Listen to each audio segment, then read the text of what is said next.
있어요.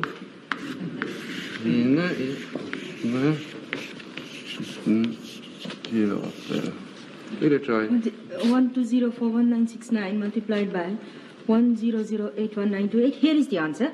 1 2 1 4 0 6 2 6 4 4 3 6 2 3 2.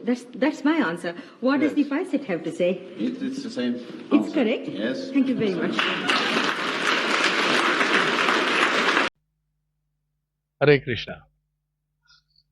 ये वीडियो में हम देखते हैं शकुंतला देवी कितने आराम से इतनी बड़ी बड़ी इक्वेशंस का आंसर दे पा रही है। तो ताज्जुब की बात होती है, तो कैसे इतना आराम से दे सकती है? इतना बड़ा इक्वेशन, इतना बड़ा इक्वेशन, इतना बड़ा क्वेश्चन के कैसे वो आंसर दे सकती है? तो क्या उसने ट्रेनिंग लिया किसी बात से, या उसके अंदर ये कहीं ना कहीं भगवान ने उसको एक वरदान दिया? ऐसे और भी लोग हमको सब दिखते हैं कि एक शताब्दी में कम से कम 5-6 लोग तो हमको दिख जाते हैं जो हम देखते हैं कि वो लोगों के पास में कुछ अजीबोगरीब तरीके की करामाती शक्तियां होती हैं। हम उनको सुपर ह्यूमन बोल सकते हैं। तो इसका आंसर क्या है? तो इसका आंसर हमें गीता में मिलता है, जिसको हम चाहें तो अपने लिए भी इस्तेमाल कर सकते हैं और हम भी सुपर ह्यूमन बन सकते हैं। तो आंसर क्या है? तो आंसर ये श्लोक में है। तो ये श्लोक को ध्यान से सुनिए और इसका फिर मतलब भी समझने की कोशिश करिएगा। मैं मतलब ही समझाऊंगा, और इसको अगर आपने समझ लिया और इसको अगर आपने अपने ऊपर अमल करने की कोशिश करी तो आपका जीवन बदल सकता है। तो वो श्लोक क्या है? यम यम वा अपि स्मरन् भावम त्यजन्ते कलेवरम तम तम एवति कौन्ते सदा तद्भाव भाविता। मतलब क्या है? अभी मतलब समझिए। तो मतलब ये है, भगवान बोल रहे हैं कि मरते वक्त जो भी भाव आपके अंदर रहेंगे वो भाव आपको अगले जन्म तक लेके जाएंगे और वही भाव आपका अगला जन्म का निर्माण करेंगे। तो आपके अंदर जो भी भाव है, खुशी का भाव है, लालच का भाव है, डर का भाव है, धर्म का भाव है, क्रोध का भाव है, अहंकार का भाव है, ज्ञान लेने का भाव है, चंचलता का भाव है, तो वैसे ही आपका अगला जीवन का निर्माण होगा।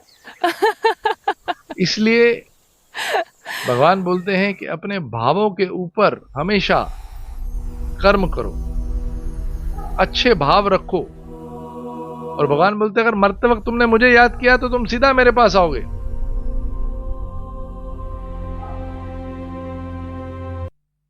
तो ये भगवान ने आपके पास में एक शक्ति दी है और ये शक्ति का आप इस्तेमाल कर सकते हैं। या तो आप भगवान का नाम लेके भगवान के पास जाइए, या फिर आप अपने अंदर जो भी आप भाव रखना चाहते हो, शकुंतला देवी बनना चाहते हो तो वैसे भाव निर्माण करो कि भाई मैं शकुंतला देवी की तरह हो जाऊं, सचिन तेंदुलकर की तरह बनो, सचिन तेंदुलकर 2 टाइम्स बनूं अगले जन्म में। तो ये जो भाव है, ये भाव का एक बोझ है। ये भी भगवान बोलते हैं तुमको मैं देता वही हूं जो तुम चाहते हो, मगर जो भी तुम्हारी चाहत है यही तुम्हारा बंधन है। क्योंकि हर चाहत के साथ में तुमको कोई ना कोई जिम्मेदारी भी है और वो तुम जिम्मेदारी पूरी नहीं करोगे और नहीं हम कर पाते हैं तो उसका ऋण हमारे ऊपर आ जाता है। इसलिए भगवान बोलते हैं कि सभी तरह की इच्छाओं का पतन करो, खत्म कर दो इच्छाओं को, इच्छाओं से मत चलो, लक्ष्य पे ध्यान रखो, इच्छाओं पे मत रखो, अपना कर्म क्या है वो समझो। तो वो कहां बोलते हैं, वो फिर ये श्लोक बोलते हैं, प्रजाहति कामा सर्वा पार्थ मनोगता आत्मना आत्मनम तुष्टा स्थित प्रज्ञा तदा उच्यते। मतलब सभी तरह की इच्छाओं को नष्ट करो, सच्चा आनंद इच्छाओं के पार है। और जब तुम्हारे पास कोई इच्छा नहीं रहेगी, तुम अपनी आत्मा में ही संतुष्ट रहोगे, तो स्थित प्रज्ञ मतलब एकदम स्थित स्थिति में रहोगे, तुमको कोई चीज हिला नहीं पाएगी, तुम्हारे अंदर ही खुशी रहेगी। फिर भगवान बोलते हैं, यो अंत सुखा अंत अरामा तथा अंत ज्योति च स योगी ब्रह्म निर्वाणम ब्रह्म भूतो अधिगच्छति। मतलब अगर आप अपने अंदर खुश हैं तो आप ब्रह्म निर्वाण को प्राप्त हो जाते हैं, ब्रह्म ज्योति आपके अंदर आ जाती है। इसलिए लक्ष्य को देखो, इच्छाओं को मत देखो, और लक्ष्य आपके होने चाहिए कर्म। अपने आप को पहचानो, अपने आप को पहचान के अपने कर्म को पहचानो, तो आप भगवान के पास जा सकते हो। अब ये चीज को कैसे हम कर सकते हैं, तो इसका भी आंसर देते हैं भगवान। तो क्या श्लोक है, तस्मात् असक्त ही स्ततम कार्य कर्म समाचर, असक्त ही आचरण कर्म परम उपनोति पुरुषा। मतलब असक्त हो जाओ, किसी भी काम के साथ में कोई अपना भाव मत रखो। आपको ये काम करना है, आपकी जिम्मेदारी है, तो पूरी शक्ति से वो काम करो, भगवान का नाम लेते हुए, भगवान को अर्पित करते हुए। अपना सेल्फिश इंटरेस्ट मत रखो।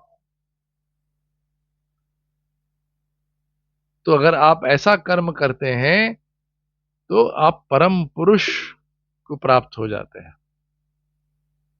तो उम्मीद करता हूं कि ये चीज आपको समझ आई होगी। कहीं अगर कुछ प्रश्न हो तो आप ये प्रश्न पूछ सकते हैं कमेंट सेक्शन में, और सब्सक्राइब करिए और ये शेयर करिए। अच्छा लगे तो शेयर करिए, नहीं भी अच्छा लगे तब भी शेयर करिए। क्यों शेयर करना है अगर नहीं अच्छा लगा? तो इसका भी आंसर भगवान गीता में देते हैं। क्या है, या इदम परमम गुहम मदभक्ता विदस्यति भक्ति मई परम कृत्वा माम एवा एष्यसि असंख्यः। मतलब क्या है, वो बोल रहे हैं, ये ज्ञान, ये गूढ़ ज्ञान अगर तुम मेरे डिवोटीज के साथ में शेयर करोगे, मेरे भक्तों के साथ साझा करोगे, तो तुम ये परम कर्म करोगे कि तुम्हारा भला ना हुआ बट दूसरे का भला अवश्य हो सकता है। तो तुम ऐसा करने से मेरे पास आओगे, इसमें कोई भी संशय नहीं है। इसलिए शेयर करें, मैं भी इसीलिए कर्म कर रहा हूं, ये भगवान का जो ज्ञान है वो साझा कर रहा हूं, ताकि मैं परम पुरुष के पास जा सकूं। आप भी कोशिश करिए, आप एक कदम उठाइए और भगवान के पास जाइए। एक कदम आपको भगवान के पास लेके जा सकता है, परम पुरुष के पास। तो उम्मीद करता हूं कि समझ आया होगा। तो ये किताब पढ़िए, Krishna's 10 rules to win the game of life. तो इसमें और भी बहुत कुछ आपको समझ में आएगा। धन्यवाद। हरे कृष्णा कृष्ण कृष्ण हरे हरे। ओम तत्सत।